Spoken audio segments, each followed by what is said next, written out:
There was once a little girl called Goldilocks, and she was called Goldilocks because she had beautiful golden hair. And she'd promised her mother that she would never go out by herself. But one day when the sun was shining there by the side of the forest, she woke herself up. She got herself dressed, she went down the stairs, and when she looked outside at the trees, there she could hear the birds, and she decided to take 1, 2, 3 steps. But when she got a little bit further into the forest, she saw a squirrel with a great big bushy tail, and she decided that she would take 1, 2, 3 steps. Then she saw some flowers. They were yellow in the middle with white on the outside. Then she saw some other flowers that were white on the inside and yellow on the outside. And she took 1, 2, 3 steps. But then she was starting to feel hungry, and she decided that she would turn round and go back home. But when she turned around and looked, she didn't see the birds. She didn't see the squirrel. She couldn't see the flowers. She saw mushrooms and ferns and animal tracks, and now she was a little bit frightened because she was lost. And she went, I wish I'd never come in. But when she sniffed the air, she could smell something really good.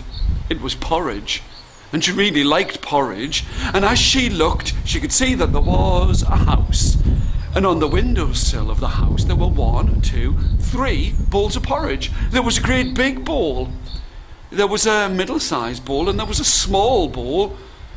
And she went straight up to the windowsill with the 3 bowls of porridge and picked up the big spoon by the large bowl, and it was hot and salty, and she didn't like that. Then she picked up the middle-sized spoon by the middle-sized bowl, and she tasted the porridge, and it was too cold and sugary, and she didn't like that. Then she picked up the small bowl, and she put the spoon inside, and it wasn't too hot, it wasn't too cold, it wasn't too salty, it wasn't too sugary, it was just right, and she ate it all up. When she looked in through the window, there she could see 1, 2, 3 chairs. There was a tall chair, a middle-sized chair, and a small chair. And she went inside of the house, and she sat down on the tall chair, but it was hard and lumpy, and she couldn't get comfortable no matter what she did. Then she sat down on the middle-sized chair, and it was soft and feathery. And then she sat down on the small chair, and she did what she shouldn't have done. She rocked this way and that, and forwards and backwards, and it split and it broke with a great big crash. She picked herself up, went up the stairs, and at the top of the stairs there she could see 1, 2, 3 beds. There was a long bed, a middle-sized bed, and a small bed. When she lay down on the long bed, it was hard and it was lumpy and she couldn't get comfortable. Then she sat down on the middle-sized bed, and it was soft and feathery. But when she sat down on the small bed, it was just like her bed at home, and she fell fast asleep.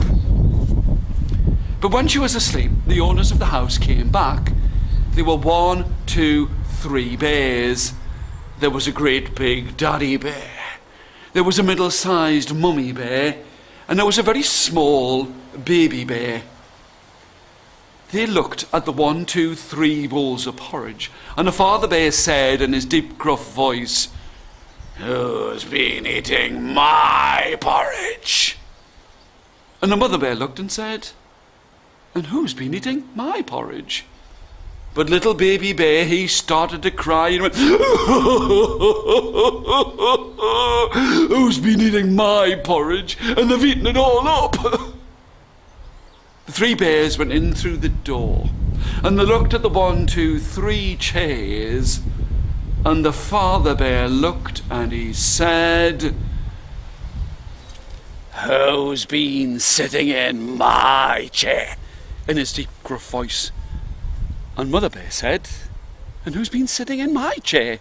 In a kind, polite voice. But little baby bear, he looked and went, "Who's been sitting in my chair?" And they broke it into little pieces. The three bears went up the stairs, and when they looked inside of the bedroom, there they could see the 1, 2, 3 beds. Father Bear said, "Who's been sleeping in my bed?" Mother Bear said, "And who's been sleeping in my bed?" But little baby bear, he looked at Goldilocks inside of his bed and he went, "Oh, who's been sleeping in my bed and is still there?" Goldilocks jumped up and ran as fast as she could down the stairs and out through the door and through the trees, and she saw the squirrel and she heard the birds and smelled the flowers, and there outside of her own house she saw her mother. Her mother said, "Goldilocks, Goldilocks, Goldilocks, where have you been?" She told her about the 1, 2, 3 bowls of porridge, the 1, 2, 3 chairs, the 1, 2, 3 beds, and the 1, 2, 3 bears. "Oh, Goldilocks, promise me that you won't go out by yourself." And Goldilocks promised that she never would, and sat down and had the biggest bowl of porridge that you ever did see. And she lived happily ever after.